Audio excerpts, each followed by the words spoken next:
Danieli na shimo la simba.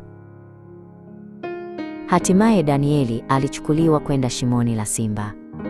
Kwa sauti iliyojaa huzuni na wasiwasi, mfalme alimwambia, Mungu unayemtumikia daima na akuokoe. Mlango wa shimo ulifungwa kwa nguvu kwa jiwe kubwa.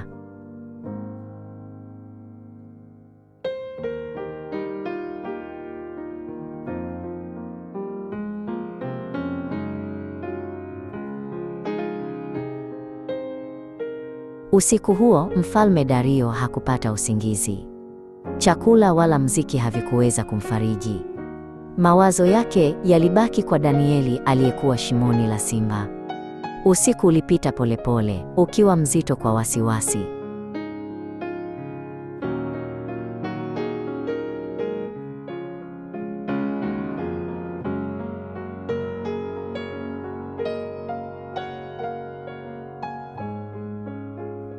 Ndani ya shimo la simba, Mungu alikuwa pamoja na Danieli. Mungu alimtuma malaika akafunga midomo ya simba. Simba hawakumdhuru Danieli, wakabaki kimya. Hata gizani, ulinzi wa Mungu ulidhihirika wazi.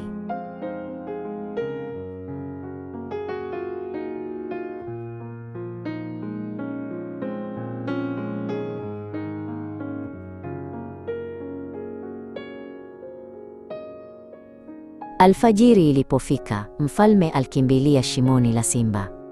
Kwa sauti iliyotetemeka, alimwita Danieli kwa jina. Baada ya muda mfupi, jibu wazi likasikika kutoka shimoni. Danieli alikuwa hai, akimsifu Mungu wake.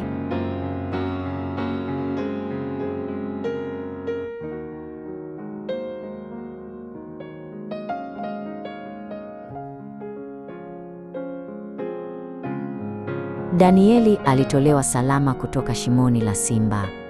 Hakukuwa na jeraha hata moja mwilini mwake. Mfalme na watu walishuhudia tukio hilo la ajabu. Hakuna mtu aliyeweza kukanusha uweza wa Mungu.